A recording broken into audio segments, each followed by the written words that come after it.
Hiya, with me Maria Zijlstra, another chance to hear today, here on Lingua Franca, about NSM, or the Natural Semantic Metalanguage, which is a set of words representing the basic core concepts common to all languages, and very useful in cross-cultural communication.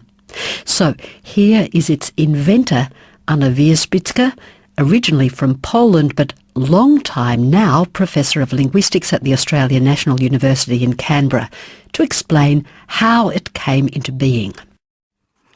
Well, the basic idea comes from the 17th century philosopher Leibniz. He claimed that there was something he called the alphabet of human thoughts, a number of very simple ideas, concepts which you can find in all languages. And the idea was that this is part of the innate equipment of human beings. All human beings were born with this. And this was an idea which was actually recalled by my fellow linguist in Poland, Professor Andrzej Bogusławski, and he thought that now, with all the knowledge of the world's languages, we can actually pursue this idea which Leibniz had, sort of theoretically, through languages. And the question was, are there any ideas which we find in all languages? And I found this a very fascinating task, and I really started working on that, and that was in the late 1960s, and I really devoted my life to it. And when I came to Australia, I found wonderful colleagues here and collaborators, and especially my former student and now for many years partner in research, Professor Cliff Goddard from the University of New England in Armidale. And I think we have largely found out, the answer to that question posed 300 years ago by Leibniz. I think we do know what the set of very simple ideas is, which we can find in all languages. So these words that you're mentioning just now, they are the basic building blocks of concepts out of which you can build more complicated concepts. Exactly, in any language. So let me just give you some examples. All languages have words like good and bad, someone and something, to think, to know, to want, big and small, concepts of this kind. And on the basis of this concept, and we have found that there are about 60 of them, 63 by the latest count, we can really build a kind of mini language which can be used for explaining anything to anyone, including children, including immigrants, and also for building intercultural communication. So you call them, these particular words, 63 you've got up to now, you call them semantic primes or semantic primitives. And in a sense, they're irreducible. I imagine them as kind of analogous to primary colours, red, yellow and blue, out of which you can make a great array of colours. But all rainbows consist basically of these essentials, these primary ones. Is that a good analogy? We actually prefer a different analogy, the analogy of elements in chemistry, that everything in the world can be made up by combinations of the elements. Well, it used to be 90 and now it's many more, but that's essentially the analogy. It's a very scientific kind of approach to language, isn't it? Well, it is, but you can use it. I use it a lot for talking to my 6-year-old granddaughter. You can explain anything to a child using these simple words, even the most complicated concepts and ideas. Well, when you first proposed it, Professor Wierzbicka, there were only 14 of them, of these semantic primitives. How have you built them up? What's happened over time? Well, I proposed this set of 14 when I was still working in Poland, and it was mainly on the basis of my knowledge and exploration of European languages and exploration of a number of European languages.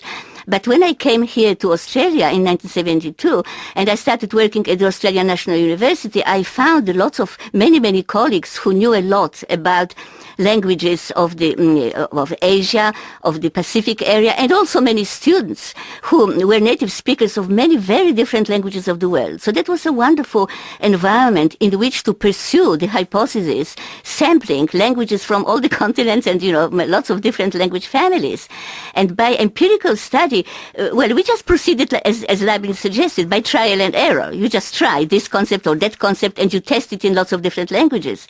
And then you find that many of our candidates wouldn't pass the test, but others would. So that would take quite a bit of testing, wouldn't it? Well, that's true. That's absolutely true. But we devised a set of what we called canonical sentences, certain simple sentences. And then we would try to establish with native speakers of other languages and with experts in those other languages whether these sentences can be rendered into those other languages with the same meaning. For example, I don't want bad things to happen to me. Or, well, I don't want bad things to happen to my children, let's say. That seems to be a fairly basic human idea. And you can test it. And then you'll find that, yes, you can. You will find words for bad and things and happen and I and don't, negation and want. And you can put them together to convey exactly this idea. And this is one of the sort of canonical sentences. Well, except for children, I mean, you can find a word for children in all languages, but children, it's a concept which can be defined further, so it's not really one of our primes.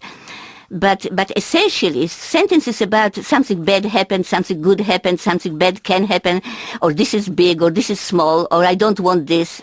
These sentences you can easily test across lots of languages, and so far, all these sentences have withstood the test. Mm-hmm. Well, I have to ask you now, because you've just mentioned as an aside that the word children isn't one of your primes, and yet surely that's a concept that's universal amongst all languages and peoples. Yes, so it seems. So that's why our theory, which originally referred only to those semantic primes, we have expanded this theory and we've included the concept of semantic molecule.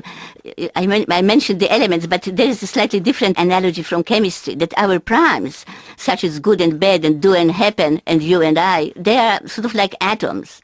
But there are certain combinations of atoms, like molecules in chemistry, which are also attested apparently in all languages, including men, women, and children, for example. These concepts can be defined, but we do find words for men, women, and children so far in all languages, or mother, or the word for mother. Okay, there's a lot, there are a lot of sort of objections which could come to mind to somebody who knows lots of languages, but we have dealt with those. And similarly, there are probably some environmental concepts such as sky, ground, or fire and water, which are not primes, but which can be found in all languages too. Mm-hmm. But the point is that there is a shared human experience, common human experience, and apparently some concepts which we find in all languages arise from common human experience, such as, for example, that there are men, women, children, that there is fire and water, and so on. And these are our molecules. They arise, we think, from shared human experience. Whereas those other more simple concepts, they don't arise from experience, like someone and something, you and I, good and bad. They really seem to be, as people now say, hardwired, innate. You are born with those and you use those to make sense of your experience. So I guess then the name of it, Natural Semantic Metalanguage, is a kind of a descriptor then of what you've just said. Yes, actually this particular name comes from my colleague whom I've already mentioned, Professor Cliff Goddard, and he came up with this name, Natural Semantic Metalanguage. Aha. I have to ask you then, did you have another name for it, or was there an earlier name for it before Professor Goddard invented the NSM, the Natural Semantic Metalanguage title? Well, yes, I used an old Latin term, lingua mentalis, which means the mental language. Because, I believe, and we believe, that this is a kind of mental language that everybody is born with. And the idea is very old. And the term lingua mentalis goes, to early centuries, so to the 5th century. And then it was taken up in the Middle Ages by philosophers like Occam and so on in the 14th century and so on. And then also Leibniz. And so I felt very much in contact with that long European tradition of looking for the innate mental language.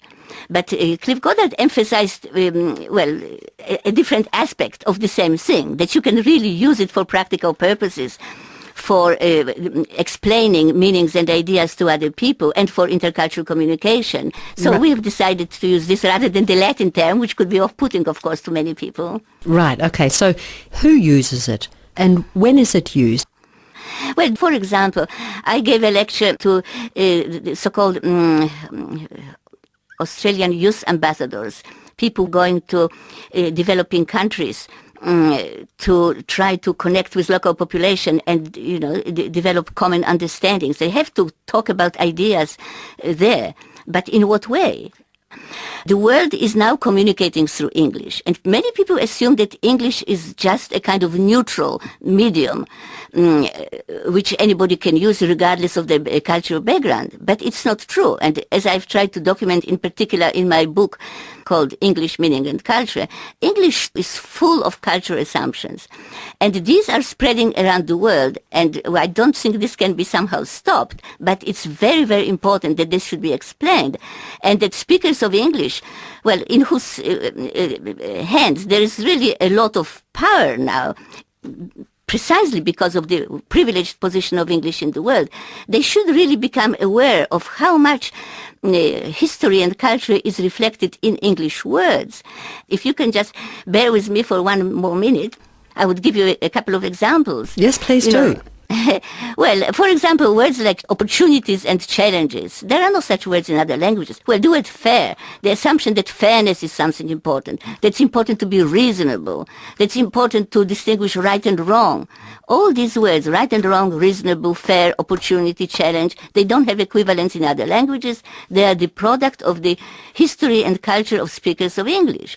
But it's very important for people around the world, including immigrants in Australia, to find out what these words mean and what the assumptions are which are hidden in them. And how can you explain to them? You can explain it to them through the natural semantic metalanguage in very simple words, which they can understand because they will be cross-translatable into their own languages. So one of those words, then take opportunity, for example.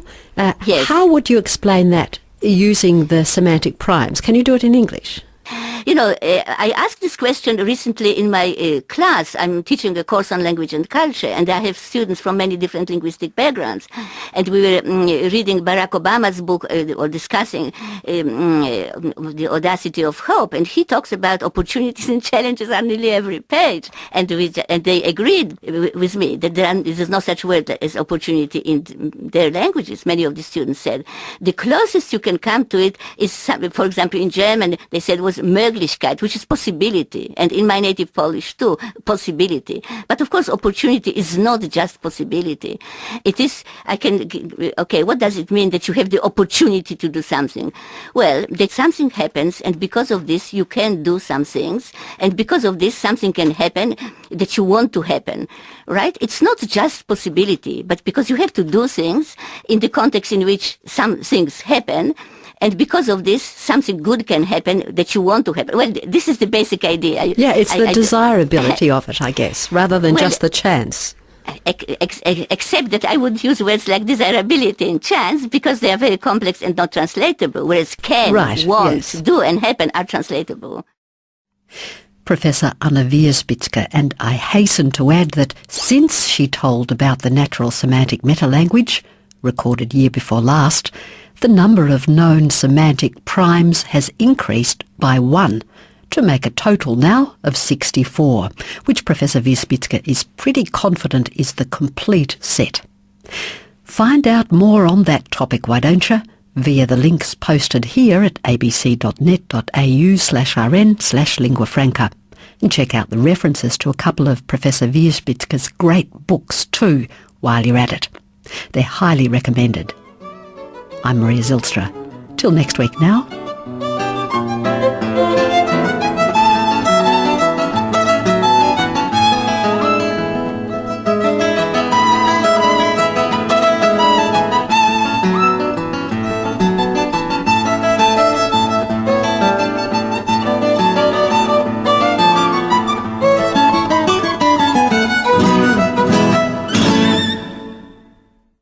On the book show, the selected essays of one of the lost legends of Australian letters, Rupert's great-uncle, Walter Murdoch. They named a university after the man whose irony, clarity and, as you'll discover, acute political sensitivity made the reading of his work illuminating and amusing too. A great combination. Editor of the collection, Imre Salasinski, joins us. So why not download or stream this book show from the Radio National website?